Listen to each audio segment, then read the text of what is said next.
Brought to you by Ludo Fantasy. Ludo Fantasy दे रहा है 3 लाख तक का health insurance because we care for you. Download Ludo Fantasy now. જો ગોપાલભાઈ અહીંથી જીતીને વિધાનસભામાં આવશે, જો ગોપાલભાઈ અહીંથી તમારા આશીર્વાદ લઈને વિધાનસભામાં પહોંચશે, ગોપાલભાઈ તમારા માટે શિયાળો હોય, ઉનાળો હોય, ચોમાસું હોય, શનિવાર હોય કે રવિવાર હોય, એમના વતી હું ગેરંટી આપું છું કે ગોપાલભાઈ 24 કલાક તમારા માટે કામ કરશે। 24 કલાક કામ કરશે। વ્યક્તિ અમે ઓળખીએ છીએ, એના નેતૃત્વમાં અમે બધા ચૂંટણી લડીને જીતીને આવ્યા છીએ। અમને માર્ગદર્શન આપવા વાળા વ્યક્તિ છે। ત્યારે આજે ગોપાલભાઈને તમારી બધાની જરૂર છે, એક એક મતની જરૂર છે। કોઈના મનમાં એવું હશે કે 2-5 મત અમે ના નાખીએ તો શું ફેર પડવાનો? નહીં, તમારા એક મત મળ્યાથી ગોપાલભાઈ જીતી જાય। અનેક ચૂંટણીઓમાં આપણે જોયું છે એક મતથી પણ ઉમેદવાર હારે છે ને? ઉમેદવાર એક મતથી પણ હારે છે। એટલે તમારા એક એક મતની કિંમત છે। ઓળખો છો ને બધા? પાછળ વાળા બોલતા નથી, ઓળખતા છો ને? મને ઓળખો છો ને? ડેડિયાપાડા, નર્મદા જિલ્લાના ડેડિયાપાડા વિધાનસભામાંથી આમ આદમી પાર્ટીના ધારાસભ્ય તરીકેની સેવા આપું છું।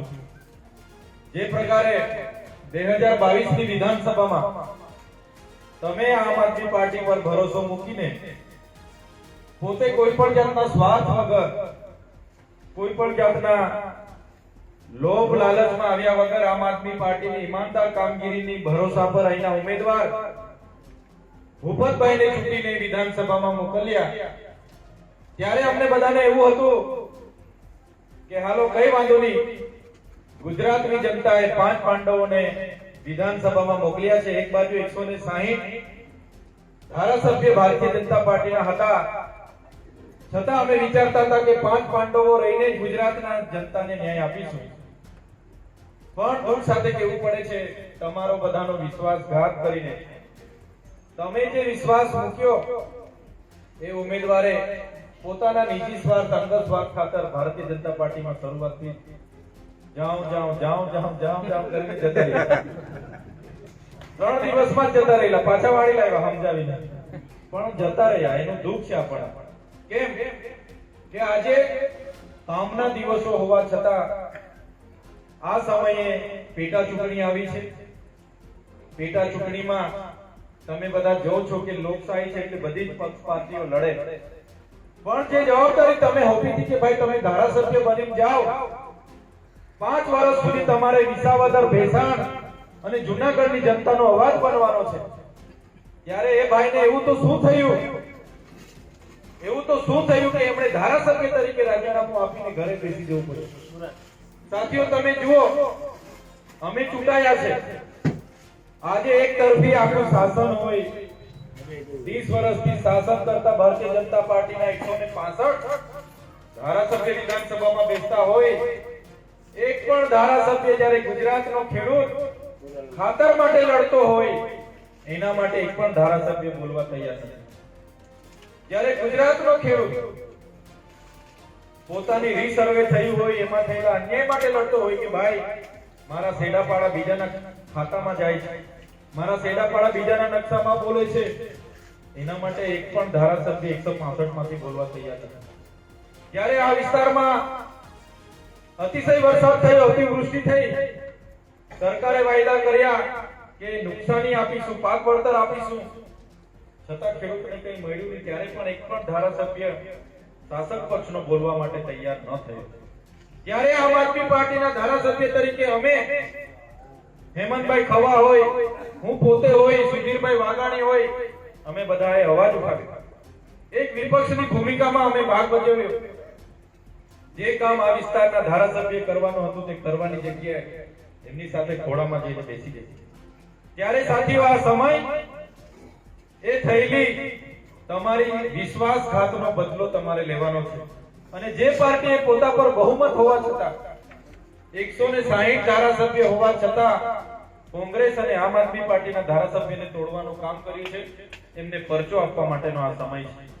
એટલે હું તમને અપીલ કરવા માટે આવ્યો છું છે ડેડિયાપાડાથી। ખરેખર આજે મેં રાણીપરા ગામ જઈને આવ્યો, એના આગળના છોડવડી ગામે જઈને આવ્યો. ખરેખર ત્યાંના આગેવાનો, ત્યાંના યુવાનોએ પણ મન બનાવી લીધું છે. બધાના ઘરે જઈને બેઠો, જાણવાનો પ્રયાસ કર્યો. કીધું, ચૈતરભાઈ, અમે આ વખતે મન બનાવી લીધું છે. અમારે કંઈ પણ થાય, અમારે કોઈ સ્વાર્થ નથી, પણ બદલો લેવાનો છે, ગોપાલભાઈને લાવવાના છે. ત્યારે મારી ભેસાણના તમામ વડીલોને અપીલ છે કે આ ચૂંટણી માત્ર ગોપાલભાઈ નથી લડતા. આ ચૂંટણી તમારે પણ બધાએ પોતે ગોપાલભાઈ થઈને લડવાનું છે. પોતે ગોપાલભાઈ થઈને લડવાનું છે. તમે પોતાનામાં પોતે ઉમેદવાર છો એ રીતના આ ચૂંટણીમાં ભાગ ભજવવાનો છે. તૈયાર છો બધા? તૈયાર છો ને બધા? તમારે ગોપાલભાઈ બનીને તમારો વિસ્તાર સંભાળવાનો છે. તમારે જ ગોપાલભાઈ બનીને તમારા સાથી સંબંધી, તમારા મિત્ર મંડળ, તમારા સગા સંબંધીઓને કહેવાનું છે કે આ ચૂંટણીમાં આપણે ગોપાલભાઈને વિધાનસભામાં મોકલવાનો છે. ગોપાલભાઈ વતી હું બાહેધરી આપું છું. ગોપાલભાઈ સાથે અમે ઘણું કામ કરીએ છીએ. ગોપાલભાઈની આગેવાનીમાં 2022 ની ચૂંટણી અમે પણ લડ્યા છે. જે પ્રકારે મારા મત વિસ્તારનું વાતાવરણ હતું, હું વિધાનસભામાં 43,000 મતની લીડથી ચૂંટાયો, એ જ પ્રકારનું વાતાવરણ તમારી બધાના મહેનતથી અહીંયા બનતું જાય છે. અને મને પૂરો વિશ્વાસ છે કે ગોપાલભાઈ પણ એવી જ લીડથી આ વિસ્તારમાં જીતવાના છે. એ જ વાતાવરણ આજે ગામડે ગામડે મને જોવા મળે છે. હું સવારનો ફરું છું અને તમારા જેવા આગેવાનો મને કહે છે, ચિંતા નહીં કરતા, અમે બેઠા છે. ભલે અમે રેલીઓમાં નહીં આવીએ, ભલે અમે સભામાં નહીં આવીએ, અમારું ગામ ગોપાલભાઈ સાથે છે, અમારું ગામ આમ આદમી પાર્ટી સાથે છે.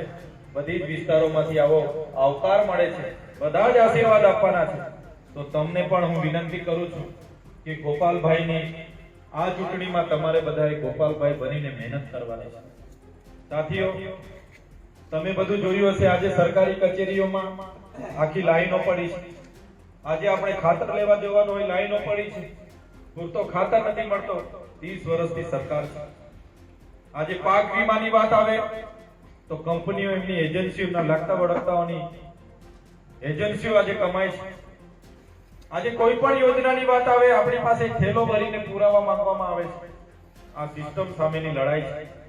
આજે વિપક્ષ મજબૂત હશે તો તમામ મોરચે એક અવાજ બનશે. ખેડૂત માટે રજૂઆતો કરવા માટે આગળ આવશે. આજે ગોપાલભાઈ જેવા વ્યક્તિ વિધાનસભામાં હશે તો માત્ર વિસાવદરના ખેડૂતોને ફાયદો નથી થવાનો, માત્ર ભેસાણના ખેડૂતોને ફાયદો નથી થવાનો. આજે ગોપાલભાઈ જેવા વ્યક્તિ વિધાનસભામાં હશે અને ખેડૂતોના પાક વીમા વિશે બોલશે, ખેડૂતોની પાક નુકસાની વિશે બોલશે, ખેડૂતોની પાક ખેતીવાડીના સર્વે વિશે બોલશે, ખેડૂતોને ખાતર પૂરું મળે એના વિશે બોલશે. તમામ મોરચે ખેડૂતો માટે જો લડશે તો આવનારા દિવસોમાં આખા ગુજરાતના લોકોને ફાયદો થવાનો છે અને તે દિવસે આખા ગુજરાતના લોકો તમને બધાને અભિનંદન આપવાના છે. તમને બધાને અભિનંદન આપવાના છે. આજે તમે મને ઓળખો છો. કેમ ઓળખો છો? આજે 182 ધારાસભ્ય વિધાનસભામાં હોવા છતાં 182 ને કોઈ ઓળખતું નથી. આજે તમે મને ઓળખો છો. કેમ કે આમ આદમી પાર્ટીના ધારાસભ્ય તરીકે અમે કામ કરીએ છીએ, અમારું કામ બોલે છે, એટલા માટે આજે તમે ઓળખો છો. આવનારા દિવસોમાં પણ એનાથી પણ સારું કામ ગોપાલભાઈ અમારી સાથે રહીને અમે કરીશું. એનાથી પણ વધારે કામ ગોપાલભાઈને અમે સાથે રહીને કરીશું. તે દિવસે ગુજરાતના ખેડૂતો હોય, ગુજરાતના યુવા હોય, ગુજરાતની મહિલા હોય, એ ગુજરાતના કોઈ પણ વર્ગના લોકોનો અવાજ વિધાનસભામાં ગુંજશે. એ દિવસે આખા ગુજરાતના લોકો વિસાવદર અને ભેસાણની જનતાને અભિનંદન આપશે. એ કામ તમારે કરવાનું છે. આજે ગોપાલભાઈની ઉમેદવારી તરીકે નામ અહીંયા પડ્યું છે. ઘણા સમયથી તો ભાજપ અને કોંગ્રેસના લોકો ચકડોળે ચડી ગયા કે ભાઈ ગોપાલ ઇટાલિયા સામે કોને મૂકીએ, કોને મૂકીએ, કોને મૂકીએ, કોને મૂકીએ. ભારતીય જનતા પાર્ટીમાં નેતા હોતા હોતા હોતા હોતા ગયા ને એવા નેતાને ઉતારી દીધા છે કે જે નેતાએ બોગસ સરકારી મંડળીઓ બનાવી, સહકારી મંડળીઓના નામે કેટલાય ગરીબ ખેડૂતોના માથે ધિરાણ કરી દીધું. કેટલાય લોકો ખબર પણ નથી, કેટલાય લોકોના ખાતા પણ નથી, કેટલાય લોકો મંડળીના સભાસદ નથી. એવા લોકોના લાખો ને લાખો રૂપિયા જે ધિરાણો બોલે છે. આજે મગફળીના ટેકાના ભાવના નામે કૌભાંડ કરવામાં આવ્યા. તુવેરના ટેકાના ભાવના નામે કૌભાંડો કરવા વાળા આજે ચૂંટણીના નામે વાયદાઓ કરવા આવવા લાગ્યા છે. ત્યારે મારા ખેડૂત મિત્રોને અપીલ કરવા માટે આવ્યા છે અમે વિધાનસભામાં અવાજ બનીએ છીએ, પણ આ સમય એનો બદલો લેવાનો છે. જેમણે મગફળીના ટેકાના ભાવના રૂપે આપણી પાસે કમિશન લીધું છે, તુવેરના ભાવ ટેકાના ભાવના નામે કમિશનો લીધા છે, જેમણે મગફળી કૌભાંડો કર્યા છે, એવા કૌભાંડીઓ સામે બદલો લેવા માટેનો આજે સમય આવ્યો છે. આજે ચૂંટણી છે, અમે કોઈ વાયદાઓ કરવા માટે નથી આવ્યા, અમે તમને વચનો આપવા માટે નથી આવ્યા. અમારી પાસે એટલા મોટા ગજાના નેતાઓ પણ નથી, એટલા મોટા ગજાના કાર્યકરો પણ નથી કે તમને પૈસા આપી દઈએ, લોભ લાલચ આપી દઈએ, અહીંયા એરપોર્ટ બની જશે, હાઈવે બની જશે, કોરિડોર બની જશે, તમારા માટે આ કરી નાખીશું, કાયા પલટ કરી નાખીશું. એ વાયદા વચનો આપવા માટે નથી આવ્યા, પણ એટલું જરૂર અમે કહીશું, જો ગોપાલભાઈ અહીંથી જીતીને વિધાનસભામાં આવશે, જો ગોપાલભાઈ અહીંથી તમારા આશીર્વાદ લઈને વિધાનસભામાં પહોંચશે, ગોપાલભાઈ તમારા માટે શિયાળો હોય, ઉનાળો હોય, ચોમાસું હોય, શનિવાર હોય કે રવિવાર હોય, એમના વતી હું ગેરંટી આપું છું કે ગોપાલભાઈ 24 કલાક તમારા માટે કામ કરશે. 24 કલાક કામ કરશે. વ્યક્તિ અમે ઓળખીએ છીએ, એના નેતૃત્વમાં અમે બધા ચૂંટણી લડીને જીતીને આવ્યા છીએ. અમને માર્ગદર્શન આપવા વાળા વ્યક્તિ છે. ત્યારે આજે ગોપાલભાઈને તમારી બધાની જરૂર છે, એક એક મતની જરૂર છે. કોઈના મનમાં એવું હશે કે 2-5 મત અમે ના નાખીએ તો શું ફેર પડવાનો? નહીં, તમારા એક મત મળ્યાથી ગોપાલભાઈ જીતી જાય. અનેક ચૂંટણીઓમાં આપણે જોયું છે, એક મતથી પણ ઉમેદવાર હારે છે. હારે છે ને? ઉમેદવાર એક મતથી પણ હારે છે. એટલે તમારા એક એક મતની કિંમત છે. પેલા લોકો કહે છે કે તમારા મત અમને આપી દેજો, તમને આ લોભ આપી દઈશું, આટલા પૈસા આપી દઈશું, આ કરી આપીશું. તમારો મત એક અમૂલ્ય મત છે. તમારા મતની કિંમત અમે પૈસામાં નથી ગણતા. તમારો મત અમૂલ્ય છે ને આ અમૂલ્ય મત તમારો ગોપાલભાઈ ઇટાલિયાના એક નંબરના મશીનના ઉપલા ભાગ પર એક નંબર હશે, એના પર ઝાડુનું બટન હશે, એના પર દબાવીને ગોપાલભાઈને આશીર્વાદ આપો એ વિનંતી કરવા માટે અમે આવ્યા છીએ. સાથીઓ, તમે આગલા વર્ષનું જોઈ લો. ડબલ એન્જિનની સરકારની મોટી મોટી વાતો થાય છે. નીચે સરપંચ થી લઈને પાર્લામેન્ટ સુધી એમની સરકારો છે, અને અહીંયા ખેડૂતોને લાઈનો પર ઉભા રહેવું પડે છે. ખેડૂતોને દેવા એટલા બધા થઈ જાય છે, એના માટે આત્મહત્યા કરવી પડે છે. આજે યુવાન આપણો ભણી ગણીને નોકરી માટે ફરે છે, એને નોકરી નથી મળતી. આમ આદમી પાર્ટી તરફથી અમે ટેટ પાસ ઉમેદવારોને શિક્ષકોની ભરતી માટેની માંગ કરી. અમે શાળાઓમાં શિક્ષકોની ભરતી થાય, સારું શિક્ષણ મળે એની માટે માંગ કરી. ખેડૂતોને દિવસે 10 કલાક વીજળી મળે એની માટે વિધાનસભાઓમાં માંગ કરી છે. આ વિસ્તારોમાં સિંચાઈનું પાણી મળે એના માટેની માંગો કરી છે. આ વિસ્તારોમાં જે ઇકો સેન્સિટિવ ઝોન લાવવાની વાત હતી, એ ઇકો ઝોન હટાવવાની વાતો પણ આમ આદમી પાર્ટીએ કરી છે. અને જો ગોપાલભાઈ જો ચૂંટાઈને અમારી સાથે આવી જાય તો સાથીઓ, તમને વિશ્વાસ આપું છું, એનાથી પણ વધારે તાકાત ઇકો ઝોન સામે પણ અમે આવનારા દિવસોમાં કરીશું. ત્યારે આ ચૂંટણી છે, લોકશાહી છે, તમામ નેતાઓ, મંત્રી, તંત્રીઓ બધા જ આવશે, વચનો આપશે. અમારી પાસે વચનો આપવા માટે અમે તમારી વચ્ચે નથી આવ્યા કે લોભ લાલચ આપવા માટે નથી આવ્યા, પણ અમે કામની રાજનીતિ કરીએ છીએ, ઈમાનદારીથી કામ કરીશું. અને ગોપાલભાઈ જીતે છે એમાં તમારો બધાનો સહકાર મળે એ વિશ્વાસ સાથે અમે આવ્યા છે. અમને તમારા જેવા લોકો પર ભરોસો છે. અમારે વાયદા કરવા વાળા મોટા નેતાની જરૂર નથી, પણ ઈમાનદાર આપણા કાર્યકરો પર અમને ભરોસો છે. ઈમાનદાર વડીલો જે અહીંયા બેઠા છે, પોતાનો કિંમતી સમય આપીને સાંભળે છે, એમનો દિલનો અવાજ અમે સાંભળીએ છીએ. એના પરથી કહીએ છીએ કે ગોપાલભાઈ તમારા આશીર્વાદથી ચોક્કસપણે ચૂંટાઈને વિધાનસભામાં આવવાના છે. ત્યારે માત્ર ભેસાણ ગામ નહીં, આજુબાજુ વિસ્તારોમાં પણ જેટલું પણ શક્ય બને તમે થોડો સમય કાઢીને આ ચૂંટણી પોતે લડીએ છીએ એવું મન બનાવીને તમે થોડી મહેનત કરવા લાગજો. ગોપાલભાઈને એક વિધાનસભાના મજબૂત અવાજ તરીકે મોકલીએ એ વિનંતી કરવા માટે હું આવ્યો છું. ભૂતકાળમાં સરકાર ડબલ એન્જિનની સરકાર કરીને જીએસટી ના 28% જીએસટી આપણા ખેડૂતોની તમામ સાધન સામગ્રી પર નાખી દીધી. એ પત્યું નિપત્યું, નોટબંધી આવી. નોટબંધીમાં તમે વિચાર કરો, આપણા વડાપ્રધાન શ્રી આપણને કીધું કે ભાઈ નોટબંધી આવવાથી એટલું બધું નાણું આવશે, આતંકવાદ બંધ થઈ જશે. શું આતંકવાદ બંધ થઈ ગઈ? નોટબંધીથી આતંકવાદ બંધ થઈ ગયું ભાઈ. નોટબંધી થવાથી દેશના તમામ નાગરિકોના ખાતામાં 15 લાખ રૂપિયા જમા થશે. કીધું તું ને આપણને, યાદ છે ને બધાને? 15 લાખ રૂપિયા ખાતામાં આવી ગયા ભાઈ. આવ્યા ભાઈ, પાછળ વાળા બોલતા નથી. તમારા ખાતામાં આવ્યા છે 15 લાખ રૂપિયા? આવ્યા હોય તો કહેજો, અમે જૂઠા નહીં પડી પછી. જે 15 લાખ રૂપિયાના વાયદા હતા, આજે કોઈના ખાતામાં 15 લાખ નથી. એવા ઉપરના દેણું કરીને બી જતા રહ્યા આ રીતના લોકો. કોરોના હતો, કોરોના તો બધાને યાદ છે ને? કોરોના યાદ છે ને બધાને? કે ભૂલી ગયા? કોરોનામાં જ્યારે આપણા કોઈ મયત થાય, કોઈનું લગ્ન હતું, ગણપતિ બેસાડવાના હોય, નવરાત્રી કરવાના હોય, કોઈ રીતે ભજન હોય, એક પણ પ્રોગ્રામ કરવાનો નહીં. જ્યારે સરકારની રેલી હોય, એમનો નેતા આવતો હોય, એ દિવસે કોરોનાને રજા આપી દીધી. હતું કે નહીં હતું? પોલીસનો કેટલો ત્રાસ! પોલીસને મોરચો આપી દીધો. કોઈ ખેડૂત ખેતરે જાય, એને કે લોકડાઉન છે ભાઈ, ઘરે બેસવાનું. કોઈ ખેડૂત બજારમાં શાકભાજી લેવા જાય, લોકડાઉન છે ભાઈ, ઘરે બેસવાનું, માસ્ક પહેરવાનું. ચોકડીએ સર્કલે પોલીસ ઉભા રાખીને દંડો ઉઘરાવવામાં આવ્યા. આપણામાંથી કોઈ બીમાર થાય, એને ઓક્સિજન ના મળે, રિફર કરી દેવામાં આવે. આ પ્રકારના 2 વર્ષ સુધી કોરોનામાં આપણને હેરાન કરવામાં આવ્યા. ડબલ એન્જિનની સરકારમાં ઓક્સિજન ના મળ્યા, દવા ના મળ્યા, અને તમારા મારા જેવાના કેટલાય સગા લોકો મરી ગયા. નોટબંધીની વાત હતી. નોટબંધીમાં પણ કોઈ પણ નેતા થેલામાં પૈસા લઈને બદલાવવા માટે નથી આવ્યો. ખેડૂત બિચારો લાઈનો પર 2-3 દિવસથી ઉભા રહીને ધક્કામાં ઉભા રહીને કેટલા લોકો તો એમના વડીલો મરી ગયા, કેટલા લોકો પૈસા બદલાવવામાં ગુજરી ગયા. આ પરિસ્થિતિ આ સરકારે કરી છે. ત્યારે આ લાઈન પ્રથાની સિસ્ટમ સામે બદલો લેવા માટે આપણી પાસે એક મોકો મળ્યો છે.